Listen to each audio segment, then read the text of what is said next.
Dernière question. Question d'une sœur. Je vous contacte, Cheikh, car mon époux, qui vous écoute actuellement, ne prie plus en groupe depuis quelque temps suite à de nombreux soucis. Walillahi alhamd, il est conscient que cela lui nuit au quotidien, mais il n'arrive pas à y retourner. Pouvez-vous, Cheikh, s'il vous plaît, lui faire une nasiha sur l'importance de l'obligation de prier en groupe? Je lui ai parlé de vous contacter, donc il est d'accord et aimerait être conseillé, bi'idhnillah. Il en a besoin, nos enfants grandissent et mon fils prend beaucoup exemple sur mon époux. Allahumma barik. Donc cela est pour le bien de mon époux comme celui de ma famille. Min fadlikum. Jazakumullahu khairan shaykhana wa ahsanallahu ilaykum. Est-ce qu'il est en train d'écouter en direct ou bien il va écouter en différé? Premièrement. Et deuxièmement, pour la personne qui tout à l'heure a dit qu'elle voulait se reconvertir et qu'elle voulait écouter quels conseils, etc. Est-ce qu'elle n'aurait pas une question ou deux à poser spécialement pour elle, Inch'Allah Ta'ala, et qui a rapport avec la reconversion ou bien l'islam? Tfaddal. Il est en direct, très bien, je vois avec le frère pour la femme. Non. Par rapport à notre frère qui a délaissé un peu la salat en groupe, je lui dis, cher frère Fidla, subhanahu wa ta'ala, premièrement, en priant à la maison, qu'est-ce qui va se passer? Il va se passer que, premièrement, la personne a des péchés.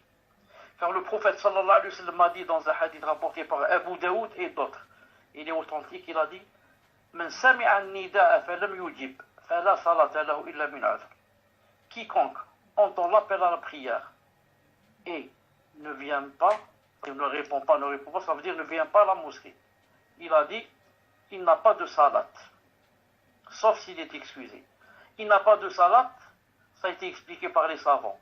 Ou bien, sa salat est nulle, ça veut dire c'est comme s'il n'a rien fait, pour certains savants, ou bien, sa salat est valable, mais avec des péchés, comme c'est l'avis d'autres savants, beaucoup de savants. Nous, on va prendre, Inch'Allah Ta'ala, Ma'alif du deuxième avis, qui dit que sa salat est acceptée, mais avec des péchés. Des péchés d'avoir entendu l'adhan et ne pas être parti prier. Je dis à mon frère Fidla, j'accepte moi de prier avec des péchés. Moi, je veux prier pour avoir des hasanat, et pour être élevé dans les rangs demain quand je rencontre Allah subhanahu wa ta'ala, et pour qu'il soit ravi de moi, ce n'est pas pour je fais une adoration pour avoir des péchés. C'est-à-dire, premièrement. Deuxièmement, la personne qui prie dans la maison, elle va prier sans khushu', elle va prier avec une faiblesse, et chaque jour elle va faiblir davantage jusqu'à ce que, la qadar Allah, je ne souhaite pas cela, la personne commence à grouper. Malou, elle commence à prier à la maison à l'heure. Ensuite, elle commence à grouper. Elle dit, moi, j'ai pas été à la mosquée, je vais prier après avec la Asr. Le Maghreb après Isha quand même. Ensuite, la troisième étape, elle va arrêter la salat. Beaucoup ont arrêté. Et jamais ne se sont dit, moi, je peux arrêter la salat, moi, j'arrête. Jamais je n'arrêterai la salat. Mais comme ça, Shaitan fait. Le tabi' khutwat Shaitan, pas à pas. Ensuite, quand la personne va prier dans la mosquée, premièrement, en allant, elle a chaque pas droit, hasana. Chaque pas gauche, il efface une sayyi'a, un péché. Et daraja. Et il est élevé d'un rang. Il y a trois choses qui se passent dans les pas. Naam. Hasana, on marque, sayyi'a, on efface, et on s'élève. Deuxièmement, je sais que Allah est ravi de moi. Troisièmement, quand je rencontre et je vois les gens dans la mosquée, je prie avec eux, je sens halawt iman. En voyant tous les gens prier, on descend tous ensemble, on s'incline tous ensemble, on se prosterne tous ensemble. Ensuite, je sors, content. Je dis, alhamdoulilah, Allah Ta'ala m'a aidé. À prier en groupe, la douceur de la foi. Au point où, asma bien. Cheikh Ibn Uthaymin, je ne voudrais pas dire cela, mais juste pour t'encourager. Je ne voudrais pas que les sœurs entendent cela aussi, c'est pas...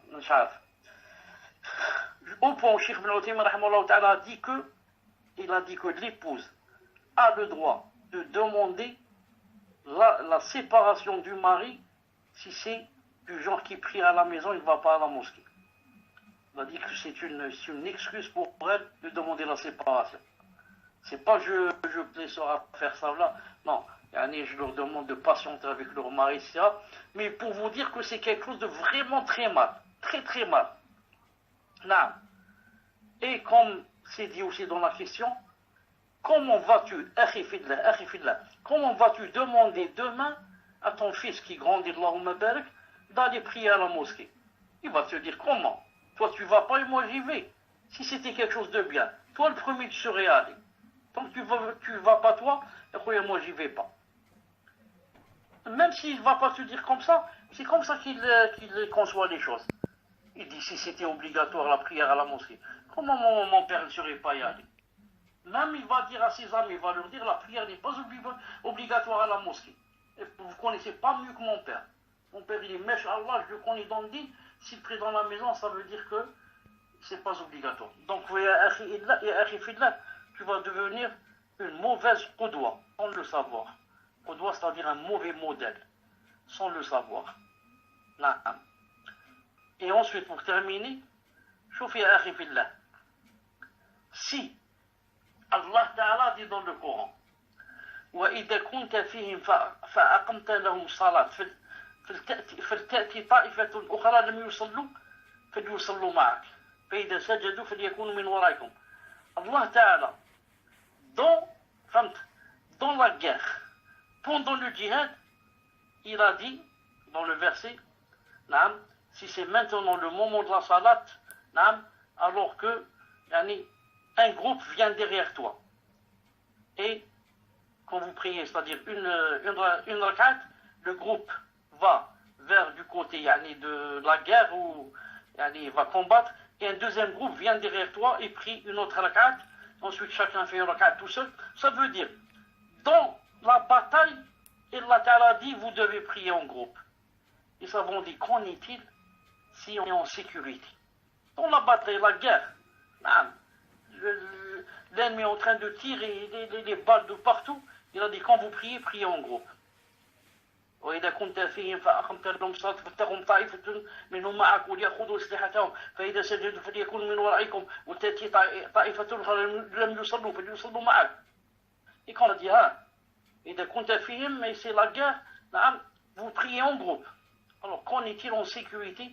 Quelqu'un il entend l'adhan et il ne va pas prier, il dit je prie dans la.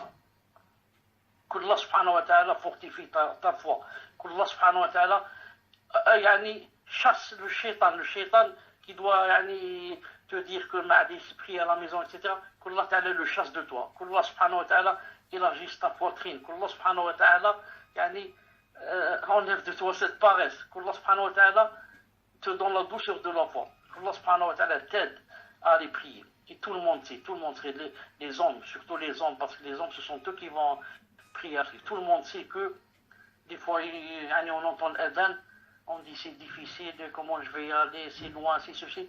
Mais quand il dit à Allah subhanahu wa ta'ala a'inni, et il se dit, moi maintenant je suis jeune, j'ai 30 ans ou 40 ans, je commence à prier à la maison.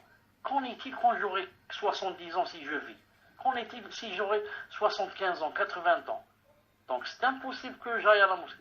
Donc, je dois m'encourager pour ne pas faiblir et pour être un bon modèle et pour être parmi ceux que Allah subhanahu wa ta'ala aime, que Allah subhanahu wa ta'ala nous aide.